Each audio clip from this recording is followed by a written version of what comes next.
Good morning, everyone, especially Jack Derschlag. Good morning. Today's the 29th day of Sivan, July 5th. I hope everyone had a nice barbecue yesterday. In today's lesson, and today we finish along chapter 7 of Shaar Vihaemuna. Tonight, of course, tomorrow, Saturday night, Sunday, Motzei Shabbos Sunday is Rosh Chodesh Tammuz. So Shabbos, Rosh Chodesh, we're going to sing Hallel, we're going to dance, we're going to celebrate. We're going to have a big Kiddush Fabrengen with a very special guest speaker, Rabbi Zalman Stock, and a different sort of Kiddush than we're used to without the separate tables. We're all going to come together in a big celebratory Fabrengen. It's not going to be a buffet Kiddush as usual. We hope everyone participates and enjoys and is inspired. In today's lesson, the letter of the Hebrew Aleph base, which collectively comprise the name by which any given created entity is called, serve as the conduit for God's energy. So we take letters, transpose them, and those letters bring down the godly energy. Lashon HaKodesh, each letter has vast meaning behind them. The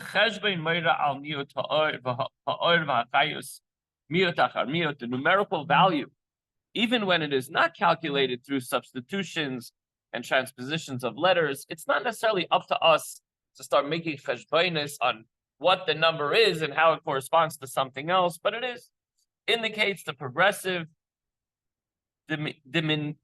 How do you say that word? Right. Of light and life force. Imagine God's light has to be contracted into this little letter, Yud. It's a tiny little letter, right? Boop. Or whatever the word may be. Until there remains from it only the final level.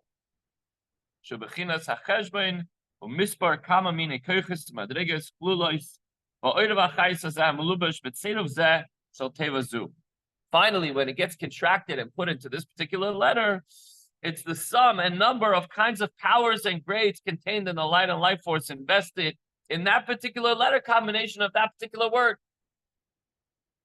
Earlier in Tanya, the Alter Rebbe used the word Even, Aleph, Beis, Nun as an example, but every single word, and by the way, this also corresponds to the name of a person.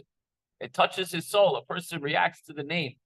Somehow, in some way, there's hashgacha pratis and like prophecy when a parent names the child, and now the name is what brings the energy to the person. Maybe not as much as the word that exists. Maybe Adam, Aleph Daled Mem, maybe is more the life force and sustaining the person. But again, the Lashon HaKodesh is very powerful as it contains condensed or light of Hashem. So the extent of the remaining life force is indicated by the sum, which reflects the progressive descent and the constant diminution of the life force. Diminution. Diminuttion. I can't. This is in parentheses.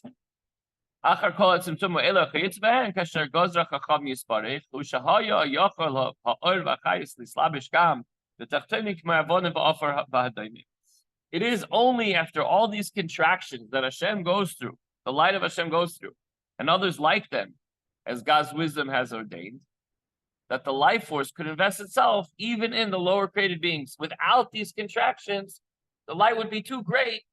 Like it would be like putting too much wattage in a bulb. The bulb would shatter, it wouldn't be able to hold it. So it has to be less power in order for the bulb, the thin glass, or however LEDs are made. But I like to use the glass bulb as an example, with the filament and everything, to be able to hold the light. Too powerful, it'll shatter. For example, here we go. We bring that example that Alter Rebbe brought already. Ki even Aleph Beis Daled derech mashal shama moira al sharsha mishem ha'oile ban b'mispare. For example, the name Even, stone, Aleph Beis Nun, indicates that its source is the name, the divine name Ban, which is numerically equivalent to 52. meaning the numerical value of the divine name Havaya when spelled out phonetically in a particular way, and then an aleph is added. V'oid aleph nosefes mishem acher l'tam hayadua liyotzra, and the aleph is added from another name only for reasons known to Hashem. Because we would think, you could.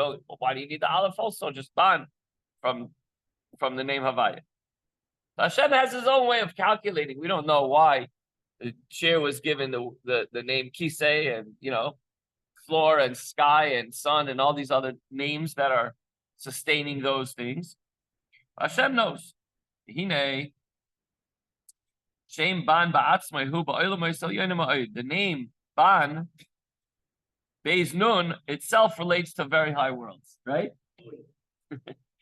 And it's for more on that, speak to Dr. Meyerhoff after class.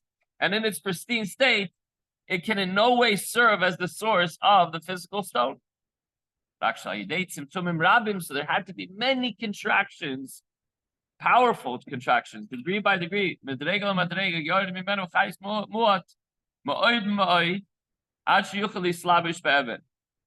light of God had to be contracted so much and come down through so many levels until it can enclose itself in a stone. You don't see godliness in a stone, but it's there, otherwise it wouldn't exist. But it has to be so contracted and minute that you can't recognize it and see it whatsoever. In a plant, you can see it a little bit more. You see that it grows, it has some energy. In an animal or a bird or a bug or whatever, a fish, there's more. And then by human, obviously it goes up the chain like that. Zuhi nefesh hadoimim abchaya v'hamahava oisam yayin liyesh b'chol rega k'moish yispor le'il shenispor le'il. And this very great condensed life force is the soul of every single thing, including the inanimate. And it brings it from nothing into something every moment. And in chapter 1, where it explains that even the smallest creatures possess a soul that brings them into existence at every instant. It's a constant recreation, continuous creation. So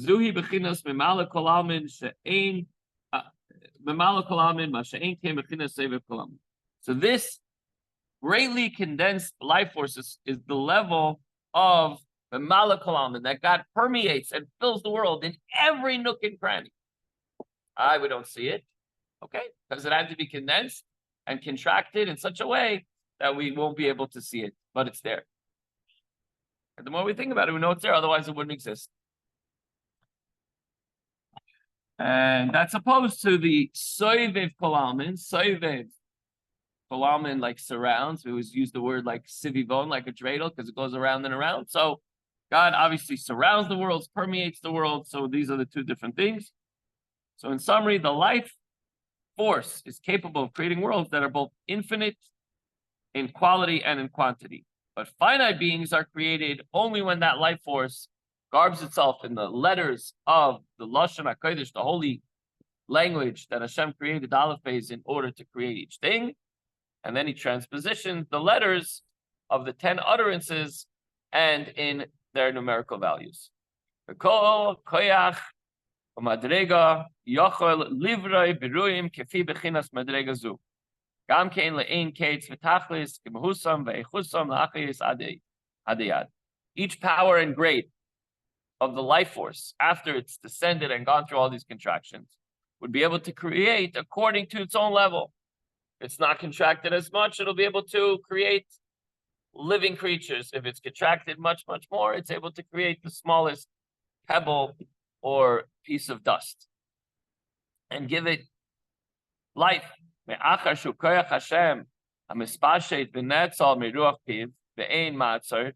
Since this light, however much it's contracted, came from the breath of Hashem's mouth, so to speak, it's in quotes, and there is no restraint to his ability to create unlimited worlds. He can do anything he wants. But that's where it comes from. And then it comes down and gets contracted.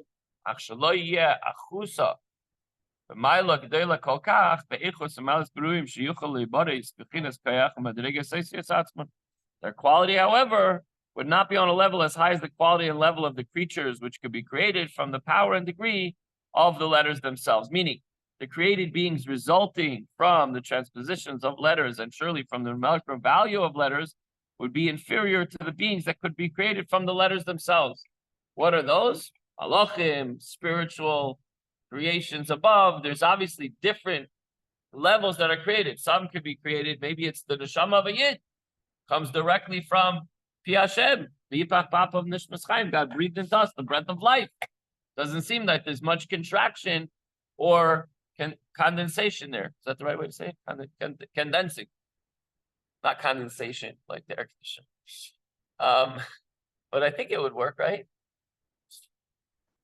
But as the creations grow down in order of life and holiness, again, from the human being that gets his neshama directly from Hashem, and then as we go down the line, all the way down to the rock or the dirt, the dust, whatever it might be, the word of Hashem through the power of the letters gets condensed more and more and more and more until it's able, and it's sort of, okay, I'm getting off here. It's my stop on the elevator. I got to go create the animals, the birds, the fish, the bugs, whatever it might be, and then lower down the plants, the bushes, the trees, vegetables, and then finally the lowest level, the inanimate. So the takeaway for today, Chevra, and as we finish off this beautiful week, the relationship between a physical creation and the divine energy that gives it life force is very intertwined. Sometimes it feels distant, but it's absolutely connected, and that the energy becomes the very name of creation itself. Deep stuff, powerful stuff, hopefully inspirational. Everyone have a wonderful day. Ellie? Everyone have a good Shabbos and a good Chodesh. Thanks for joining.